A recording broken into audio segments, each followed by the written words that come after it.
시간이 되었으므로 8월 6일, 8월 첫 주일입니다. 주일 오후 예배 시작하겠습니다. 찬송가 620장, 새 찬송가 620장, 여기에 모인 우리.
찬송가 597장 이전에 주님을 내가 몰라.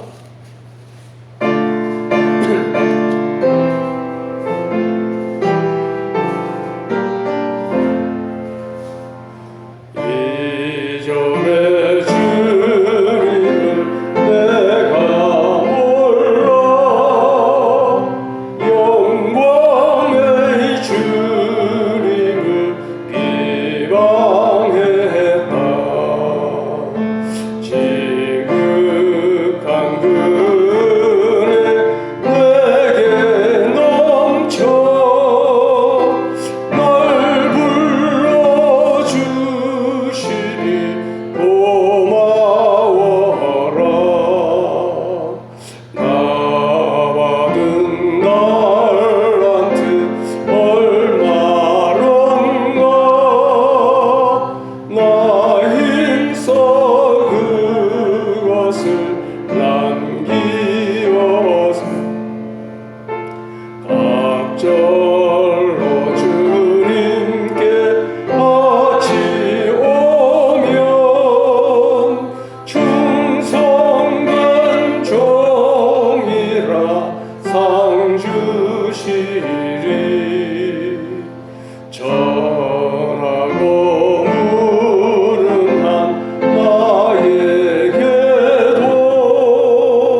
10장 나의 죄를 정케 하사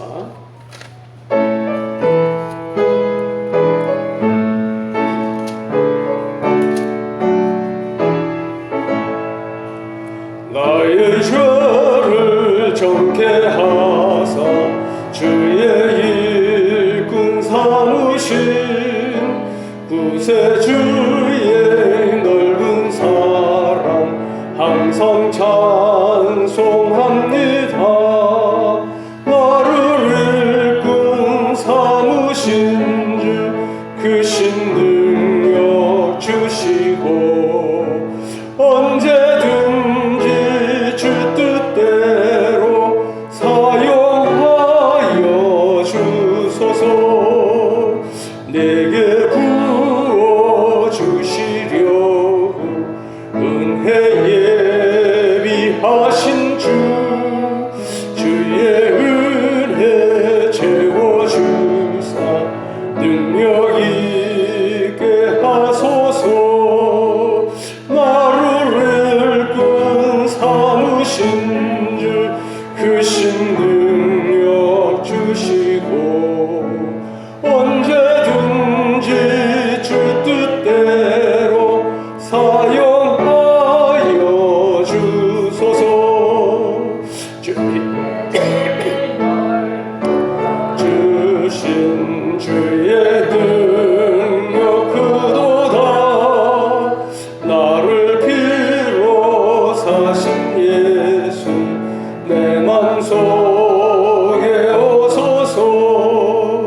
나를 일꾼 삼으신 주 크신 능력 주시고 언제든지 주 뜻대로 사용하여 주소서. 주여 내게 성령으로 충만하게 채우사 생명수가 강물처럼 흐르게 하옵소서. 나를 일꾼 삼으신 주 크신 능력 주시고 언제든지 주 뜻대로 사용하여 주소서.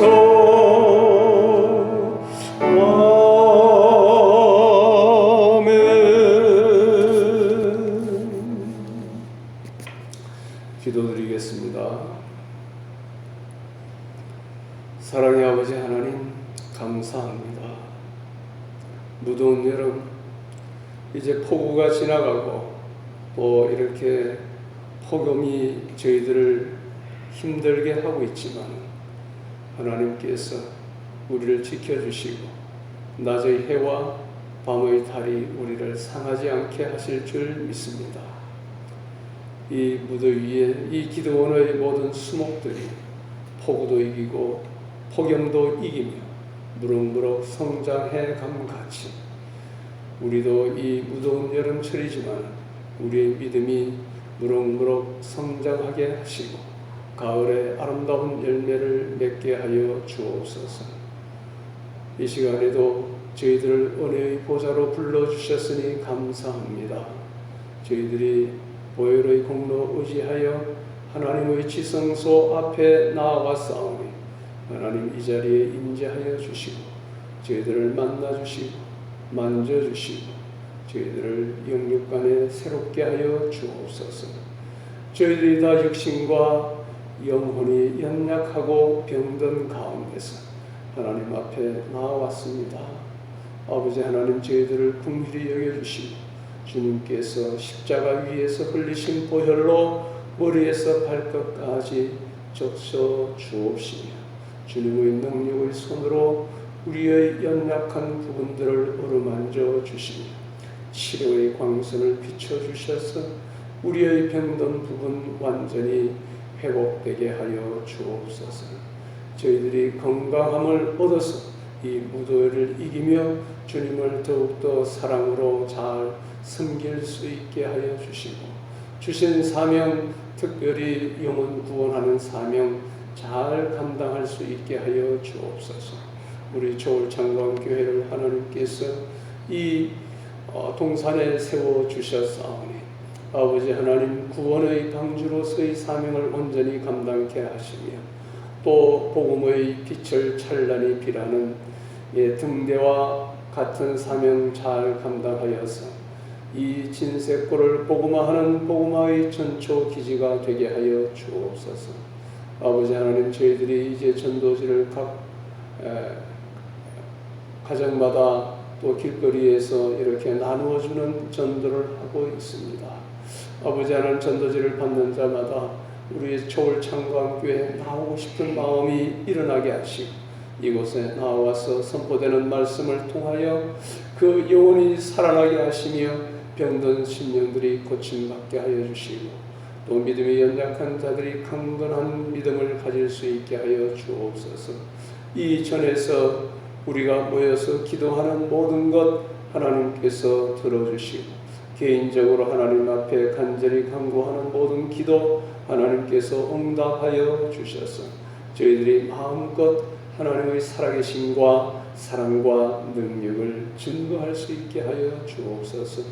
이곳에 모인 우리 성도들 간에 참으로 우리 주 예수 그리스도의 거룩한 사랑의 섬김과 교제가 더욱 아름답고 풍성하게 하여 주옵시며 우리들의 교회 생활이 천국과 같은 생활이 되게 하여 주옵소서. 특별히 저희들에게 전도의 열정을 더하여 주셔서 영혼 구원의 기쁨, 전도의 열매를 맺는 기쁨을 저희들에게 허락하여 주시며 하나님 영광 받아 주옵소서. 이 시간에도 저희들이 성막 특강을 듣기 위하여 모였습니다. 성령님 이 자리에 함께 하셔서 우리의 마음에 조명하여 주셔서 말씀이 선포될 때에 깨닫게 하시며 또 깨달은 말씀 우리 삶에 잘 연결하고 적용하여 실천할 수 있게 하여 주옵소서. 하나님과 우리 주 예수 그리스도의 그 구속의 은혜를 더 깊이 깨닫게 하여 주시며 성막된 우리 교회와 우리 성도들이 어떻게 마땅한 삶을 살아야 할지 더 분명히 깨닫고 하나님을 더 잘 섬기는 저희들 되게 하여 주옵소서. 마지막 시간까지 은혜와 진리로 인도하여 주실 줄 믿사오며 그리스도 되신 예수님의 이름으로 기도드리옵나이다. 아멘.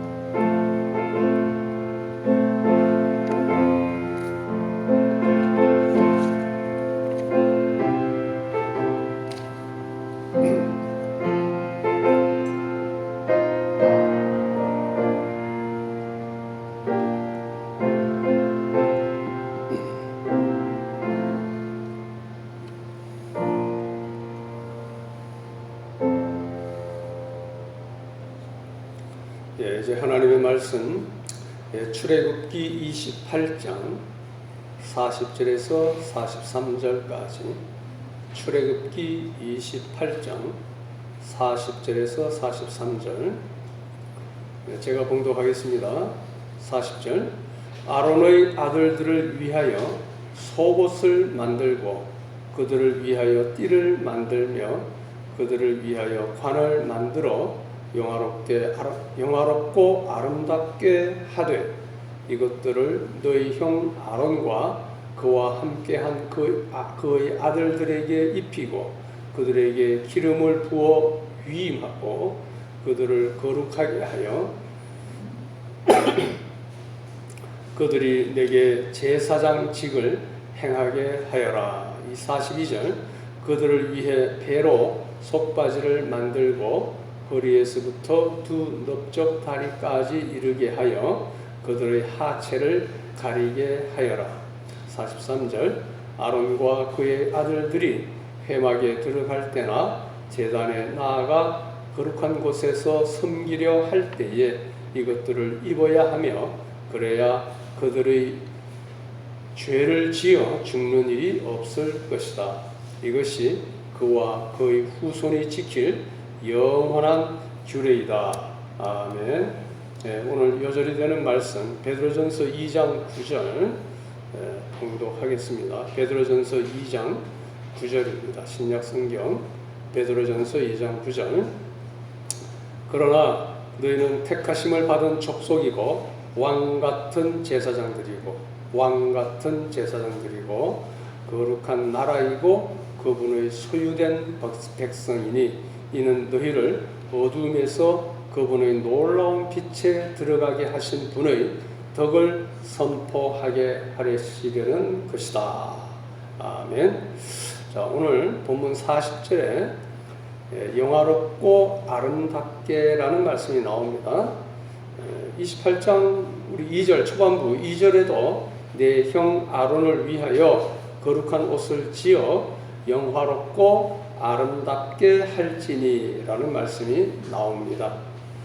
대제사장인 아론을 위하여 옷을 짓는 것이나 일반 제사장인 아론의 네 아들들을 위하여 옷을 짓는 것의 목적이 모두 그들을 영화롭고 아름답게 하기 위함입니다. 오늘은 이 본문을 중심으로 하여 영화롭고 아름다운 신분과 직분, 영화롭고 아름다운 신분과 직분이라는 제목으로 말씀을 증거하겠습니다. 한번 따라 하실까요? 영화롭고 아름다운 신분과 직분. 영화롭고 아름다운 신분과 직분. 영화롭고 아름다운 신분, 제사장을 의미합니다. 자, 우리는 그동안 출애굽기 28장에서 하나님을 섬기는 제사장의 예복과 관련된 하나님의 지시사항을 상고하고 있습니다. 성소에 두 가지가 있죠. 그냥 성소가 있고 지성소가 있습니다. 이와 같이 제사장에도 두 종류가 있습니다. 그냥 제사장이 있고 대제사장이 있습니다. 그냥 제사장은 일반 제사장이라 이렇게 말할 수 있는데 성소에까지만 들어가서 하나님을 섬겼습니다.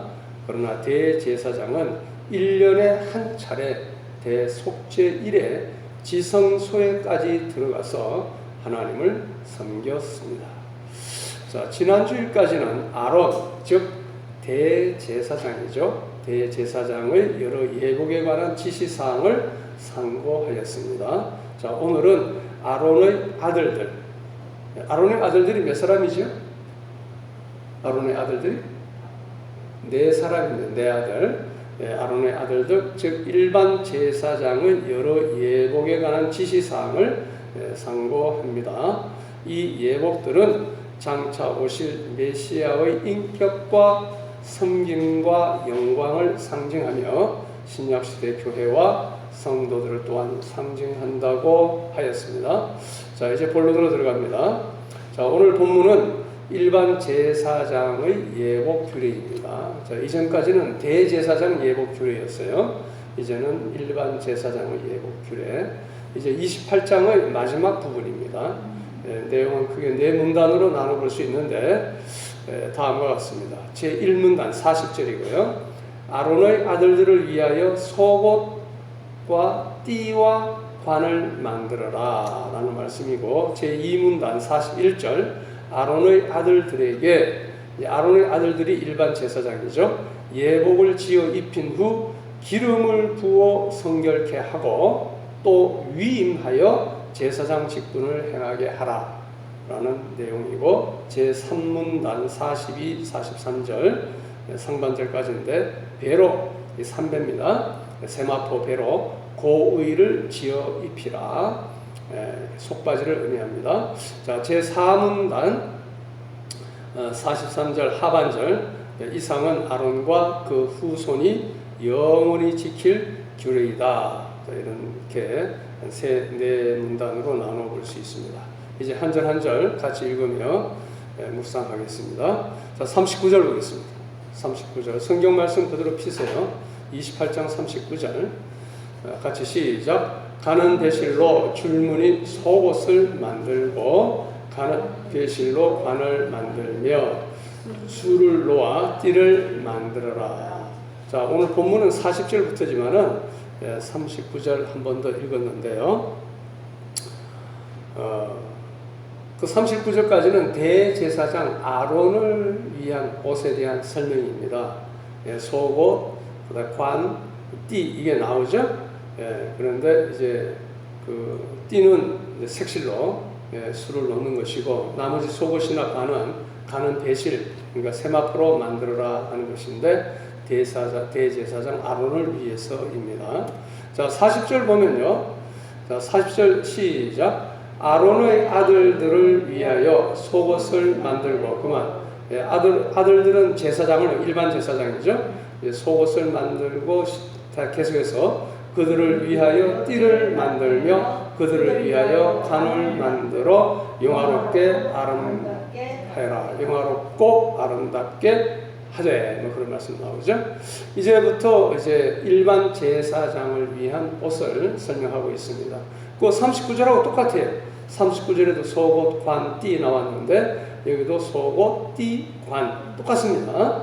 예, 그런데 영화롭고 아름답게 하여라 이 말씀은 그 대제사장을 위한 옷을 처음 지시하실 때도 2절에서 28장 2절에도 영화롭고 아름답게 하되라는 말씀이 똑같이 나옵니다. 그 대제사장 아론의 아들들인 제사장의 의복 역시 대제사장의 의복과 마찬가지로 제사장을 지극히 존귀하고 아름답게 보이도록 제작하라는 명령입니다. 색실로 된 띠를 제외하고는 모두 흰색으로 만들어진 제사장의 예복이죠.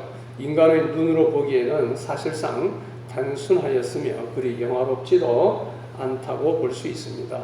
그럼에도 불구하고 흰색 세마포로 쌓여진 제사장의 의복이 지극히 영화롭고 아름답다고 말했던 이유는 무엇일까요? 그 세마포, 흰색 세마포가 하나님 앞에서 거룩과 성결의 상징적 의미를 지니고 있었기 때문입니다. 이를 통해 볼 때 거룩하고 순결한 삶보다도 하나님 앞에서 더 아름답고 영화로운 것이 없다라고 할 수 있겠습니다. 자, 41절 다시 시작. 이것들을 너희 형 아론과 그와 함께한 그의 아들들에게 입히고.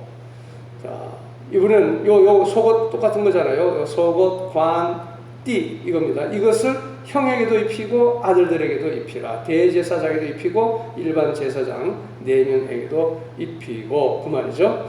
자, 그 다음 계속해서 시작. 그들에게 기름을 부어 위임하고 그들을 거룩하게 하여, 거룩하게 하여, 구별하여 그 말이죠. 구별하여. 자, 계속 그들이 내게 제사장직을 행하게 하여라. 자, 하나님을 향하여 제사장 직분을 행하게 하여라. 제사장을 세우기 위한 3단계 과정을 가르쳐주는 말씀이죠. 첫째 단계가 뭐죠? 첫째가 뭡니까? 제사장 세울 때의 첫 번째 단계는 첫 번째 뭐 하라 그랬어요? 첫 번째 단계. 첫 번째 뭡니까? 이 41절에서 찾아보세요. 자, 이거 맞추는 분에게 물티슈 10개 주겠습니다. 뭐예요? 옷을 입히라 그랬잖아요. 예복을 쭉 이야기한 다음에 옷을 입혀라, 예복을 입혀라. 첫째 단계가 예복을 입히는 단계입니다. 두 번째 단계는요, 기름을 부어라. 기름을 부어라. 그 기름을 붓는다는 게 이제 기름 부은 자, 메시아라는 뜻을 가지고 있다고 그랬죠. 기름 붓고, 그 다음 세 번째, 위임하라, 위임하라. 직분을 맡겨라, 그 말이죠. 기름을 부어서 거룩하게 해가지고 구별해서 그 다음에 직분을 맡겨라. 그 말입니다. 그리고 이제 그렇게 함으로써 거룩하게 하여 제사장직을 행하게 하여라. 그러니까 제사장직을 행하기 위한 3단계를 지금 설명하고 있는 것입니다. 자, 여기서 기름 부음이란 단어의 원어는 영혼을 만족시키다, 직무를 철저히 수행하다라는 의미를 가지고 있습니다. 자, 이 의미는 하나님이 세우신 일꾼이 갖추어야 할 자세 2가지를 가르쳐 주는데요. 첫째, 사람들의 영혼에 만족을 주어야 한다라는 사실이고, 둘째, 자신에게 맡겨진 사명에 최선을 다해야 한다는 사실입니다. 이러한 제사장 직분은 참된 메시아, 기름 부음 받은 자 예수님을 예표한다고 볼 수 있습니다. 진실로 예수님께서는 완전한 기름 부음 받은 자, 즉 메시아로 오셔서 죄인들을 구원하여 우리 영혼의 참 만족을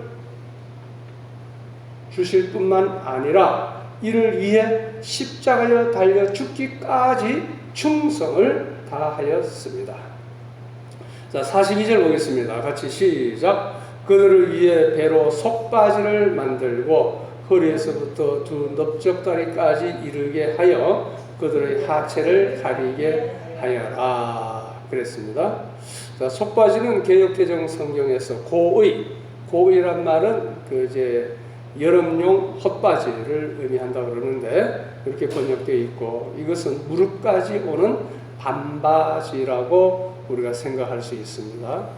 자, 잠깐 이 그림을 한번 보세요. 그림 나옵니까? 네.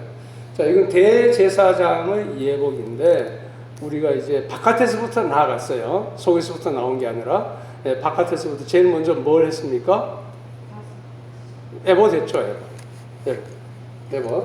에봇하고 그 다음에 에봇에 이제 그 견대가 있다 그랬죠. 멜빵 있고, 에봇에 뭐가 있다? 가슴패, 흉패가 있다 그랬습니다. 그죠? 흉패가 있어요. 흉패 있고, 그 다음에 에봇 그돛 뭡니까? 이 파랑색 에봇의 그돛이 있다 그랬습니다. 이게 파랑색 밑에 치마, 요 밑에 다 이것도 앞치마죠. 에봇 그돛도 앞치마 모양입니다. 한 통속으로. 요 밑에 뭐가 있어요? 석류방울과 금방울, 딸랑딸랑 제사장의 직무를 수행할 때 소리가 난다고 그랬죠. 지금 이게 마우스가 아니고 레이저 포인트로 가르치면서 있어야 되는데 여러분들 다 찾아오고 있죠. 파랑색이 이게 뭡니까? 에봇 그돛이라고 했습니다. 그 다음에 에봇 그돛 안에 입는 옷이 뭐예요? 흰색의 속옷. 속옷도 이 통치마입니다. 속옷도 이 원피스라고 그랬죠. 속옷 하얀 색깔로 길게 무릎까지, 발목까지 왔습니다. 이 속옷이 있어요. 그 다음에 세마포 관, 모자죠, 모자 두건, 모자 위에 그 금패, 여호와께 성결이라고 쓴 금패가 있는 거, 이 머리 부분요. 그것까지 우리가 봤습니다. 이제는 여기 이제 보이지 않는 세 가지 옷이 있어요. 이 보이지 않는 세 가지 옷 뭘까요? 속바지 만들어요. 속바지. 그 다음에 아까 지나갔습니다만은 관. 비슷한, 관은 이거하고 거의 비슷합니다. 관하고, 그 다음에 띠. 속바지를 내는 띠가 있습니다. 자, 이번에 이제 42절은 속바지를 만들고, 속바지는 말이 나옵니다. 이 속바지는 지금 이 그림에서는 안 보입니다. 하체, 즉 벌거벗은 몸을 가리기 위함이었습니다. 제사장이 이 속바지를 입어야 하는 이유는 그가 입는 청색 옷, 그 다음에 또 반포 속옷 모두 치마로 되어 있잖아요. 에봇도 치마고, 앞치마라고 그랬죠. 이 다 치마니까 이 계단을 오르고 내릴 때 이 하체가 보일 수 있잖아요. 그래서 하체가 보이지 않게 하기 위해서 이 속바지를 입어라, 그렇게 말씀하고 있는 것입니다. 우리 노아 사건에서도 보듯이 그 벌거벗은 몸을 드러내는 것은 매우 수치스러운 행위요, 죄로 간주되고 있기 때문입니다. 그런데 요즘 젊은이들, 여자나 남자나 아주 짧은 바지를 입거나 또 허벅지 속살이 보이도록 일부러 바지를 찢어가지고 구멍을 낸 옷을 입는 경우가 많이 있죠. 이것은 하나님께서 싫어하시는 모습이고 오히려 미워하시는 모습입니다. 또 요즘 그 섹시하다는 말을 아름답다라는 말 대신에 자주 사용하고 있는데 이것도 엄란을 부추기는 말입니다. 우리 성도님들은 그런 말을 하지 말아야 할 것이며 그런 옷을 입지도 말아야 할 것입니다. 자, 43절 마지막 절입니다. 마지막 절 43절 시작. 아론과 그의 아들들이 회막에 들어갈 때나 제단에 나아가 거룩한 곳에서 섬기려 할 때에 이것들을 입어야 하며 그래야 그들이 죄를 지어 죽는 일이 없을 것이다. 이것이 그와 그의 후손이 지킬 영원한 규례이다. 그러니까 지금까지 언급된 대제사장과 제사장 복장 전체에 대한 최종적인 결론이라고 말할 수 있습니다. 즉, 이 본문은 지금까지 언급한 모든 예복 규례를 철저히 지켜야만 제사장으로서 주어진 영광스러운 일을 수행할 수 있으며 만약 그렇지 않다면 죽음이란 불행이 닥칠 것을 경고하고 있는 말씀입니다. 이처럼 영광스러운 직무 뒤에는 반드시 이에 준하는 책임도 뒤따르게 된다는 사실을 명심해야겠습니다. 이제 결론적으로, 결론이 우리 조금 더 긴데요. 몇 가지 은혜를 나누고 싶습니다. 자, 오늘 본문은 제사장 예복 가운데 일반 제사장이 입을 속옷과 띠와 관 및 고의 속바지입니다. 속바지에 관한 규례입니다. 자, 일반 제사장의 복장은 대제사장의 복장과 달리 화려하지도 않고 비교적 단순했습니다. 그럼에도 불구하고 하나님께서는 대제사장이나 일반 제사장이나 똑같이 영화롭고 아름답게 보신다라는 것이고, 그래서 사람들에게도 그렇게 보이도록 옷을 입히라고 말씀하셨습니다. 자, 본문에서 얻을 수 있는 영적 교훈 몇 가지 생각하겠습니다. 첫째, 하나님을 위해 섬기는 모든 자들이 영화롭고 아름다운 자들입니다. 하나님을 위해 섬기는 모든 자들이 영화롭고 아름다운 자들이다라는 사실입니다. 제사장은 하나님과 백성 사이를 중보하는 자이기 때문에 영화롭습니다. 또 문제 많은 백성들을 가슴에 품고 그들의 문제를 감당하며 짊어지고 나아가서 기도하는 자이기 때문에 아름답습니다. 하나님은 우리를 이 세대에 왕같은 제사장으로 부르셨습니다. 그래서 베드로전서 2장 9절 보면 성도들을 가리켜서 왕같은 제사장들이라고 말씀하고 있습니다. 아까 우리가 읽었죠. 베드로전서 2장 2절 보면은 너희는 갓난 아이와 같이 순전하고 신령한 자들 사모하라 그랬어요. 그 베드로 전서를 받는 성도들 중에는 아주 믿음이 어린 자들, 초신자들도 많이 있었어요. 그런데 이들을 향하여서 너희는 왕같은 제사장들이라. 초신자라 할지라도 하나님께서 보실 때는 왕같은 제사장으로 보시는 것입니다. 믿음이 경륜이 오래된 자만을 가리키는 것이 아니다라는 사실을 우리가 알 수 있습니다.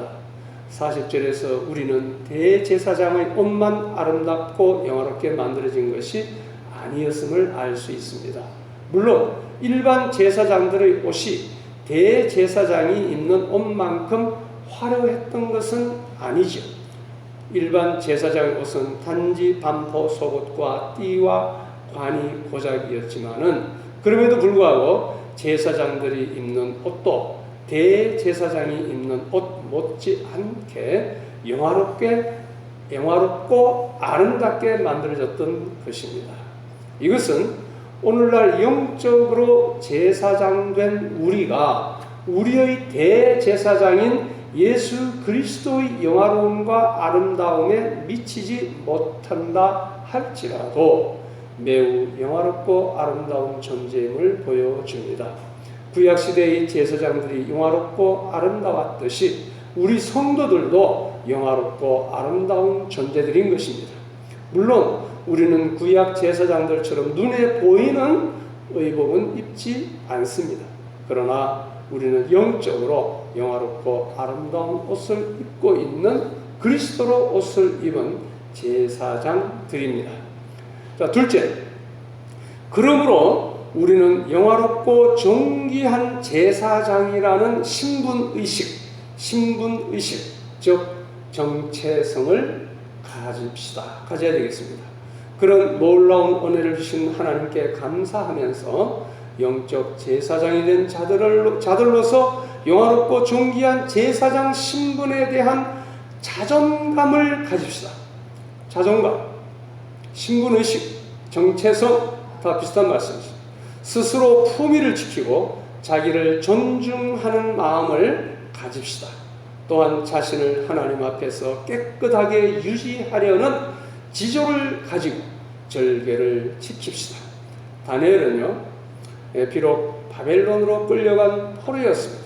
그러나 바벨론 고관 후보생으로 왕의 진미를 즐길 수 있는 세상적 기회가 주어졌지만 다니엘은 하나님의 백성이라는 신분의식, 정체성, 자존감을 가지고 뜻을 정하여 우상 제물인 왕의 음식과 그가 마시는 포도주로 자기를 더럽히지 아니하기로 작정하였습니다. 자기를 더럽히지 아니하기로 작정을 하고 환관장에 구하고 은혜를 입었죠. 그 결과 그는 하나님의 은혜로 바벨론 나라의 총리까지 오르게 되었습니다. 로마서 12장 2절 우리가 잘 아는 말씀인데 제가 봉독합니다. 너희는 이 세대를 본받지 말고 이 세대를 본받지 말아라. 왜? 우리는 하나님의 백성, 하나님의 자녀이기 때문에 제사장이기 때문에 이 세대를 본받지 말고 오직 마음을 새롭게 함으로 변화를 받아 하나님의 선하시고 기뻐하시고 온전하신 뜻이 무엇인지 분별하도록 하여라 라고 말씀하고 있습니다. 이 세대는 어떤 세대입니까? 예수님께서 악하고 음란한 세대라고 말씀하셨습니다. 마태복음 12장 39절이나 16장 4절 보면은 이 악하고 음란한 세대가 표적을 구하나 그런 말씀 나와요. 악하고 음란한 세대. 이 세대는 육신의 정욕과 안목의 정욕과 이생의 자랑, 교만으로 가득 차 있습니다. 이 말씀이 어디에 나오죠? 이제는 암송할 텐데 이 말씀이 어디에 나옵니까? 너희는 이 세상이나 세상에 있는 것들을 사랑하지 말라. 누구든지 세상을 사랑하면 아버지의 사랑이 그 사랑 안에 없다. 이는 세상에 있는 모든 것은 육신의 정욕과 눈의 정욕과 이생의 자랑이니 아버지께로부터 나온 것이 아니라 세상으로부터 나온 것이기 때문이다 라는 말씀이 신약 성경 어디? 요한 1서 2장 15절에서 16절까지 이 장절도 좀 외워두세요. 이 말씀을 다 외우기 힘들지만 장절 정도는 알아두면 이 말씀이 어디 있더라? 여기 있지. 요한일서 2장 15절 16절입니다.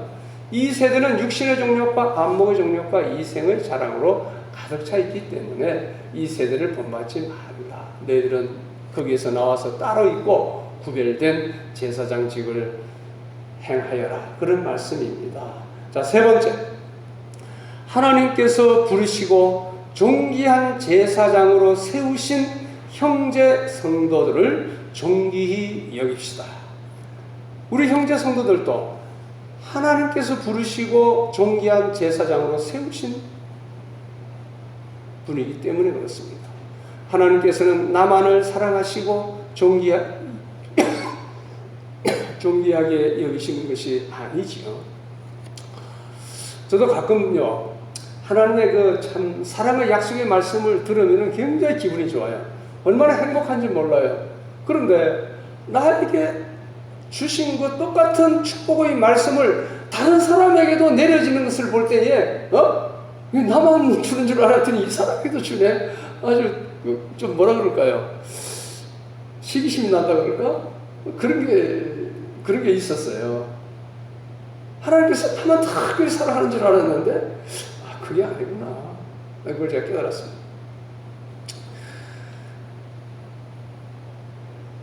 다른 성도들도 똑같이 사랑하시고 존귀하게 여기십니다. 하나님께서 존귀하게 여기는 자들을 우리도 존귀하게 여겨야 합니다. 그러므로 우리 성도들은 서로 존대하여야 합니다. 마음으로나 말로나 행동으로나 삼가며 존대하여야 합니다. 서로 아주 가깝고 친밀한 사이라 하더라도 존댓말을 쓰는 것이 좋습니다. 그것이 하나님 보시기에 아름답고 영화로운 것입니다. 빌립보서 2장 3절 제가 읽겠습니다. 한번 같이 찾아볼까요? 빌립보서 2장 3절 다 같이 찾아보겠습니다. 빌립보서 신약성경, 에베소서, 빌립보서, 골로새서 이렇게 나가죠. 빌립보서 2장 3절, 빌립보서 2장 3절 다 같이 시작. 아무 일에든지 다툼이나 병으로 하지 말고 오직 겸손한 마음으로 각각 자기보다 남을 낮게 여기라고 하였습니다. 그러니까 주님의 일을 하는 데 있어서 여러 가지 일이 많죠. 그런데 이것을 서로 막 경쟁적으로 또 내 명예를 위하여, 다툼은 경쟁심입니다. 허영 내 명예를 위해서 하지 말고 오직 겸손한 마음으로 하는데 각각 자기보다 남을 낮게 여기라. 그러니까 나 없이는 일이 안 돼. 나 없이는 안 돼. 이런 교만한 마음을 갖지 말라는 뜻입니다. 자, 이 빌립보서 앞에 에베소서죠. 빌립보서 앞에 에베소서 보겠습니다. 에베소서 4장 25절과 25절에서 32절까지 좀 길지만 이 말씀이 성도들의 언행이 어떠해야 하는지 잘 가르쳐 주고 있습니다.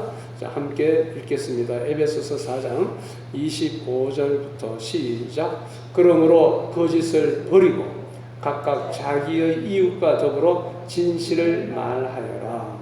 자, 에베소서 이 4장 말씀 보면요, 부정적으로 버리라는 거와 이렇게 하라, 하지 말라는 거와 하라가 이게 병행해서 나옵니다. 그런 관점에서 잘 보세요. 거짓을 버리고 이웃과 더불어 진실을 말하여라. 자, 이는 우리가 서로 지체드리기 때문이다. 26절 시작. 화를 내어도 죄를 짓지 마라. 해가 지도록 분을 품지 말고 마귀에게 틈을 주지 마라. 특별히 화내는 것 하지 말라 그랬습니다. 28절 시작. 도둑질하는 자는 더 이상 도둑질하지 말고 도리어 빈곤한 자에게 나누어 줄 것이 있도록 자신의 손으로 선한 일을 하여 수고하도록 하여라. 이제 도둑질 말고 어떻게? 자기가 돈을 벌어서 열심히 일해서 돈을 벌어가지고 빈곤한 자에게 나누어 줘라. 그런 말씀이죠. 예, 제가 이런 한동대학교 보면은 표는 아니지만은 그 한동대학교 설립자 총장님들 하는 말씀이 있었어요. 열심히 공부해서 우리가 자녀들을 키울 때 뭐라 그럽니까? 야, 공부해라. 열심히 공부해서 남 주나 그러잖아요. 열심히 공부해서 남 주나. 네 거 되니까 네 열심히 공부해라. 그렇게 부모님들이 자녀들에게 가르쳐 왔어요. 그런데 그 총장, 한동대학교 총장님은 뭐라 그랬냐면은 열심히 공부해서 남 주자. 열심히 공부해서 그 실력으로 다른 사람 도와주자. 다른 사람 행복하게 만들어주자. 열심히 공부해서 남 주자라고 그렇게 말씀하셨어요. 그래서 어떤 사업가가 그 말을 이제 이용해가지고 열심히 돈 벌어서 남 주자. 그 정신으로 사업을 하는 사람이 있었습니다. 한번 따라합시다. 열심히 돈 벌어서 남 주자. 우리가 열심히 돈을 벌어야 할 이유가 있어요. 남에게 주기 위해서, 가난한 자들을 구제하고 베풀기 위해서 열심히 돈을 벌어야 돼요. 그 말씀입니다. 빈곤한 자에게 나누어 줄 것이 있도록. 나눠줄 수 있으려면 내가 뭐 가진 게 있어야죠. 그래서 자신의 손으로 선한 일을 하여 열심히 돈 벌 때 악한 일을 하면서 벌면 안 됩니다. 정당한 일, 선한 일을 하여 수고하도록 하여라. 자, 29절 보겠습니다. 시작. 더러운 말은 어떤 것도 너희 입에서 나오지 않게 하고 오직 덕을 세우는 데 필요한 대로 선한 말을 하여 듣는 자들에게 은혜를 끼치도록 하여라. 더러운 말 하지 말라 그랬어요. 엄난한 말, 아주 쌍스러운 말, 더러운 말 하지 말라. 그리고 덕을 세우는 데 필요한 대로 덕을 세우는 말을 하라. 선한 말, 은혜가 되는 말, 은혜를 끼치도록. 그래서 천하고 교양 없는 말이나 또 다른 사람 마음에 상처 주는 말 하지 말고 은혜를 끼치도록 하는 말 하라. 자, 30절 시작. 또 하나님의 성령을 근심하게 하지 마라. 너희가 성령 안에서 구속의 날까지 인치심을 받았으니. 자, 성령 근심하게 하는 거 안 됩니다. 31절. 모든 악독과 노함과 분냄과 고함치는 것과 욕설을 모든 악의와 함께 버려라. 32절. 서로 친절하게 하고 인자하게 대하며 하나님께서 그리스도 안에서 너희를 용서하신 것 같이 서로 용서하여라. 아멘. 그래서 누가 뭐 이렇게 초월창광교회 뭐 어떤 교회입니까? 하고 물으면 당신 누구요? 당신 누군데 그걸 거치거치 묻습니까? 뭐 그런 식으로 하지 말고 친절하게 초월창광교회는 이런 교회입니다. 목사님이 이런 분입니다. 친절하게 응대를 해야 돼요. 혹시 문의를 받더라도. 네, 그런데 뭐 당신은 어떤 사람입니까? 뭐 하는 사람입니까? 자꾸 꼬치꼬치 묻고 그러면 안 되죠. 친절하게 또 인자하게 대하라. 자, 마지막 네 번째 교훈입니다. 영적 교훈. 제사장의 특권과 직무를 충실히 감당합시다. 이제 우리에게는 특권이 주어졌고 직무가 주어졌어요. 이걸 충성되이 감당해야겠습니다. 제사장의 특권과 직무가 무엇입니까? 제사장의 특권과 직무가 무엇이죠? 제사장은요, 제사 드리기 위해서 하나님 앞에 직접 나아갈 수 있는 특권이 있죠. 아무나 하나님 앞에 못 나갔잖아요. 구약시대에는. 제사장은, 우리가 이제 제사장이기 때문에 하나님 앞에 직접 이렇게 나아가는 것입니다. 주님께서 그 몸을 찢어주심으로 열어주신 새롭고 살아있는 길로 지성소 은혜의 보좌 앞으로 직접 나아가는 것입니다. 그것은 자기를 위한 일보다 하나님과 다른 사람을 위한 일이죠. 자기를 위한 일이 아닙니다. 하나님과 백성 사이를 중보하는 일입니다. 또한 예수 그리스도의 아름다운 덕을 선포하는 일입니다. 우리가 베드로전서 2장 9절 말씀 제가 빠르게 읽어드릴게요. 자, 그러나 너희는 택하심 받은 족속이요 왕같은 제사장들이고 거룩한 나라이고 그분의 소유된 백성이니 하나님의 소유되었고 택함 받았고 제사장이고 소유가 되었다. 거룩한 나라다. 그런데 이는 너희를 어두움에서 그분의 놀라운 빛에 들어가게 하신 분의 아름다운 덕을 선포하게 하시려는 것이다. 전도하게 하려는 것이다. 그런 뜻입니다. 제사장으로서 성도가 드려야 할 제사의 제물이 무엇일까요? 제사장은 제물을 가지고 제사를 드리는데 우리는 무슨 제물을 드려야 될까요? 생각해 보셨습니까? 어떤 제물을 드려야 돼요? 예? 네, 우리 자신. 그렇습니다. 예. 사도 바울은 로마서 15장 16절에서 밝히고 있습니다. 그의 은혜 곧 나로 이방인들을 위하여 그리스도 예수님의 일꾼이 되어 하나님의 복음의 제사장 직무를 하게 하고, 자, 사도 바울은 내가 복음의 제사장이다. 네, 그러한 말씀을 하고 있습니다. 그리하여 이방인을 제물로 드리는 그 일이 성령 안에서 거룩하게 되어 받으실 만하게 하시려는 것이다. 곧 우리가 드려야 할 제사는 복음의 제사장으로서 복음을 가지고 제사를 드리는 일을 해야 되는데 그 제사의 제물은 이방인이다 라고 사도 바울은 이야기하고 있습니다. 이 말은 아직 예수를 믿지 않는 사람들에게 복음을 전해서 그 사람이 주님 앞으로 돌아와 바쳐지는 것이 제물이라는 것입니다. 얼마나 전도가 중요한지 아시겠죠? 믿지 않는 자들을 예수 믿게 해서 하나님 앞에 바치는 것, 이게 복음의 제물이다 그랬습니다. 자, 이런 복음의 제물로 이방인을 바치기 위해서는 먼저 누구를? 내 몸을, 그죠? 내 몸을 나를 구원하신 그 주님과 하나님의 영광을 위하여 드려야 하는 것입니다. 그래서 로마서 12장 1절 보니까 그러므로 형제들아 내가 하나님의 인애하심으로 자비하심으로 너희에게 권하니 너희 몸을 하나님께서 기뻐하시는 거룩한 산 제물로 드리라. 우리 몸을 제물로 드리라 그랬어요. 우리 몸을 불태웁니까? 우리 삶이 하나님 앞에 드려지는 제사가 되어야 된다. 그 말씀이죠. 이것이 너희가 드릴 합당한 예배, 영적 예배이다라고 하였습니다. 자, 이 외에도 또한 찬미의 제사와 구제의 제사가 있습니다. 자, 히브리서 13장 15절 16절 한번 우리 찾아보죠. 히브리서 13장 히브리서 13장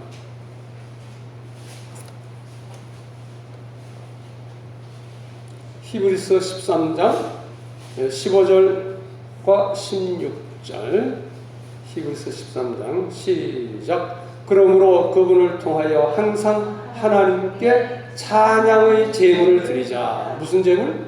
찬양의 제물. 그래서 찬양을 많이 드리는 거 좋아요. 저는 예배 시간에 찬양을 3곡씩 하는데 어떨 때는 한없이 찬양을 드리고 싶어요. 계속해서 찬양을 드리고 싶더라고요. 하나님께서 그 기뻐 받으시거든요. 찬양의 제물을 드리자. 이것은 그분의 이름을 고백하는 입술의 열매이다. 예배 시간만이 아니라 평소에도 찬양을 많이 드리는 거 좋습니다. 그 다음 말씀 시작. 선행과 나누어 주기를 소홀히 하지 마라. 이러한 제물은 하나님께서 기뻐하시는 것이다. 선행과 나누어 주기. 이게 뭐예요? 구제하는 거예요. 구제, 가난한 자들을 돕는 구제하는 일. 이것도 하나님께서 받으시는 제물이다. 이렇게 말씀하고 있습니다. 내 몸을 하나님 앞에 드릴 수 있다는 것 얼마나 영화롭고 고귀한 일입니까? 또 우리가 우리 주님 앞에 찬양을 드릴 수 있다는 것 얼마나 영화롭고 아름다운 일입니까? 또 선을 행하고 서로 나누어주는 구제일을 할 수 있다는 것 또한 얼마나 영화롭고 고귀한 일입니까? 믿지 않는 자들을 전도해서 예수 믿게 하고 하나님 앞에 드리는 이 제물이 하나님께서 가장 기뻐하시는 제물인 줄 믿습니다. 제사란 드린다는 의미인데 찬양의 제사를 드리고 내 몸을 하나님께 드리고 내 재산을 불쌍한 사람들에게 나눠주는 구제의 제사를 드릴 수가 있는 것입니다. 하나님께서 신약시대에 우리에게 원하시는 제사는 이러한 제사인 것입니다. 기도드리겠습니다. 아버지 하나님, 저희들을 어둠에서 불러내어 하나님의 놀라운 빛에 들어가게 하심 감사드립니다. 더 나아가 저희들을 영화롭고 고귀한 왕같은 제사장으로 삼아주시니 감사합니다. 저희들로 하여금 이러한 신분의식과 자존심을 가지고 그 신분과 직분을 누리게 하옵소서. 함께 제사장 된 형제 자매를 존귀하게 여기며 존대하며 함께 제사장으로서의 직무를 충실히 감당하게 하옵소서. 그리함으로 우리를 통하여 하나님의 나라가 힘있게 확장되어 가게 하옵소서. 스바냐 말씀대로 여호와 하나님께서 우리 가운데 계셔서 우리 때문에 기뻐서 즐거워하시고 그의 사랑으로 잠잠하시니 우리 때문에 큰 노래로 기뻐하시옵소서. 존귀하신 대제사장 예수님의 이름으로 기도드리옵나이다. 아멘. 찬송가 508장. 우리가 지금은 나그네 되어도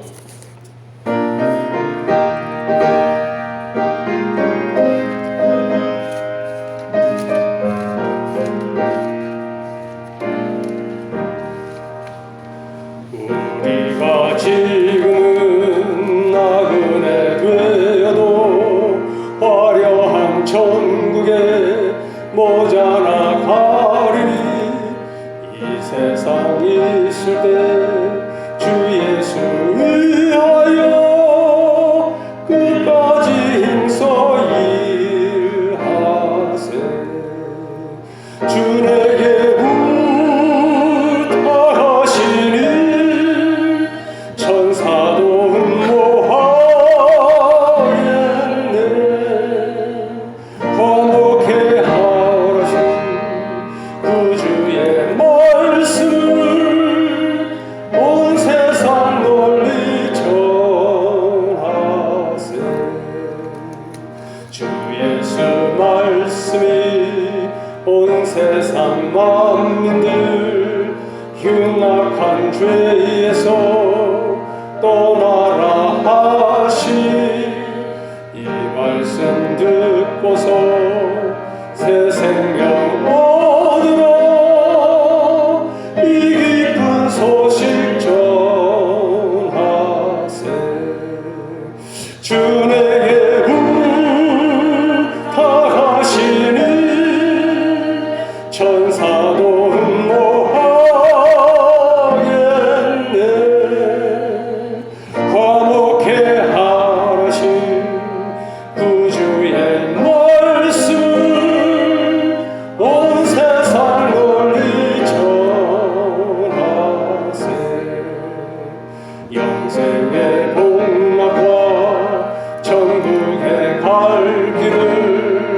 만 백성 알도록 나가서 전하세. 주 예수 말씀이 이 복음 전하라 우리에게 부탁하셨네. 주 내게 부탁하시니 천사도 흠모하겠네.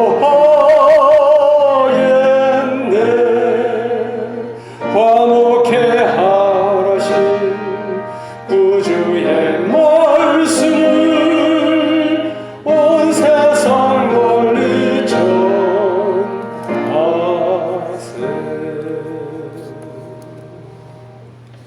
이제 광고 말씀 드리겠습니다. 물티슈 명함 전도지 활용해서 우리 각각 있는 곳에서 전도 열심히 합시다.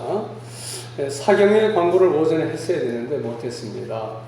여름 사경에 우리 8월 14일 다음 주일 지나서 월요일입니다. 이제 오는 주일 지나서 월요일 바로 8월 14, 15, 16, 17 월, 화, 수, 목 오늘날은 오후 7시 시작해가지고 1시간 하고요. 그 다음에 화요일과 수요일은 새벽이 있어요. 새벽 4시 40분 그리고 오전 11시 오후 2시 반 이렇게 하루에 3번씩 있습니다. 화, 수는요.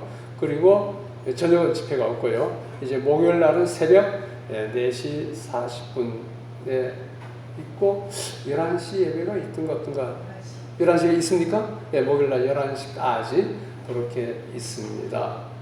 그렇게 하고 장소가 우리 여기 기도원 대강당 있지 않습니까? 그것 때문에 몇 차례 청소를 했어요.